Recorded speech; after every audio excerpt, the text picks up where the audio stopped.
समीकरण के इस दूसरे भाग में हम थोड़ा सा अलग प्रकार के प्रश्नों को हल करेंगे। जैसे यहाँ पे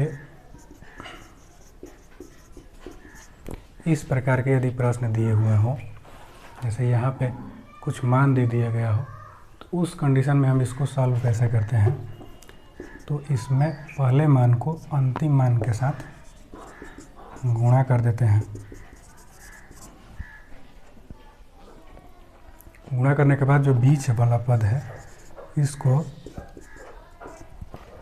वैसे ही जैसे पहले हम करते थे उसी प्रकार से यहाँ पे 8x है, तो यहाँ हम इस तरह से इसको दो भाग में तोड़ेंगे कि गुणा करने पे हमारे पास 15x² है और जोड़ने पे 8x आ जाए। तो यहाँ हम लिख सकते हैं 5x और 3x।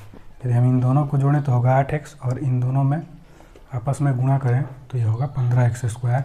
इस तरह से यहाँ पे हम 5x² 8x की जगह पे इन दोनों मानों को लिख सकते हैं।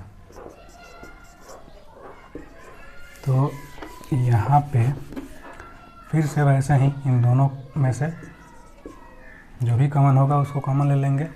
तो यहाँ हमारे पास केवल x बचेगा और यहाँ पे केवल 1 बचेगा। फिर इन दोनों में से जो भी कॉमन होगा उसको कॉमन ले लेंगे, तो यहाँ केवल 1 बचेगा। इस तरह से यहाँ पे x+1 और 5x+3 = 0 बचता है। यहाँ ध्यान देने वाली बात यह है कि यहाँ पे हमेशा ही सेम मान बचता है। अब यहाँ x+1 = 0 और यहाँ 5x+3 = 0। इससे यदि हम x का मान निकालें तो होगा -1 और इससे यदि हम x का मान निकालें तो ये होगा -3/5। इस तरह से इसका हम हल निकाल सकते हैं। एक और इसी के आधार पर दूसरा सवाल हम देखते हैं।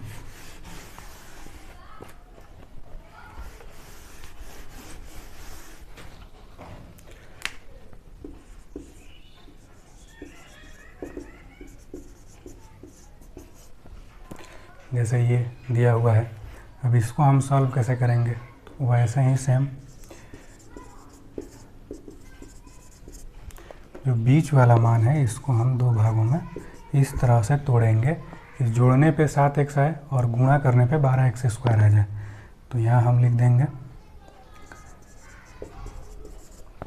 यदि हम इन दोनों को जोड़ते हैं तो ये 7x आएगा और दोनों को आपस में गुणा करेंगे तो चढ़ते हैं 12, x को आपस में गुणा करेंगे तो x² आएगा। इस तरह से यहाँ पे जो 7x है इसके जगह पे हम ये दोनों मान लिख लेते हैं।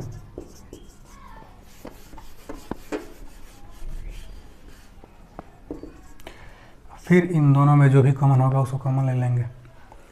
तो कॉमन हम कैसे लेंगे, तो इन दोनों में 2 मिल रहा है, इसके बाद x मिल रहा है।